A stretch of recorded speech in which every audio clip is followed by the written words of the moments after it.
c'était important parce que d'abord c'est une jeune fédération, hein, comme le disait le président Riquero, 4 ans d'existence avec un fort développement.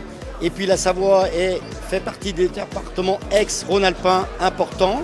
Et au sein d'Auvergne-Rhône-Alpes, c'est un des départements très dynamiques avec une diversité d'activités, le tourisme, l'industrie, l'entreprise, le particulier.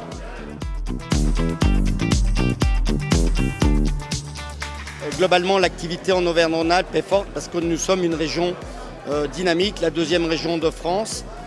Très franchement, la priorité aujourd'hui des entreprises, dès que les problèmes conjoncturels seront passés, Covid, etc., hausse des matières premières, problèmes d'énergie, c'est le recrutement.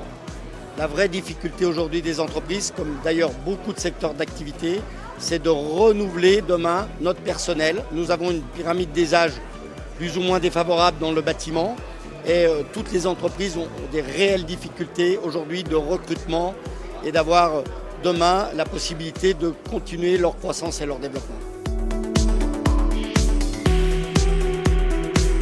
Je crois que là, on a un vrai travail à refaire un lien avec les élus pour leur dire attention, il y a des besoins, les gens ont besoin de se loger, ils auront besoin de se loger demain, soit par la rénovation pour les bâtiments existants, soit par des constructions neuves.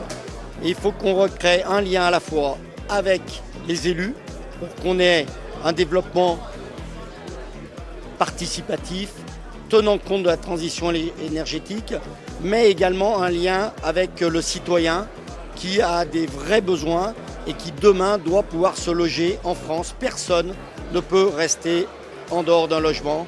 On se doit d'offrir à tout citoyen français un logement est digne de ce nom.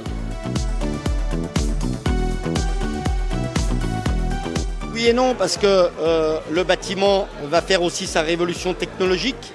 Certes, les contraintes seront différentes, mais à nous d'innover demain, à nous de trouver des nouvelles solutions, des nouveaux matériaux, plus performants, pas forcément plus chers. Donc je pense qu'on est totalement conscient d'accompagner cette transition énergétique à un coût acceptable pour le citoyen ou les entreprises. Et je crois qu'on va miser sur l'innovation pour trouver des solutions.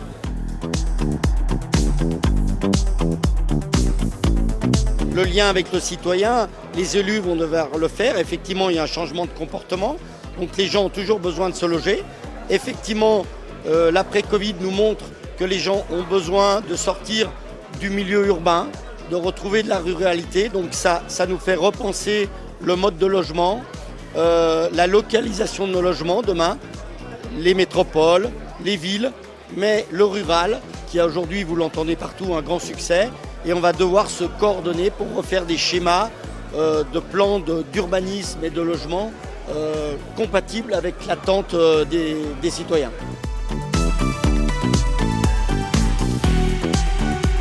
On a toujours su réagir, le bâtiment, aux évolutions.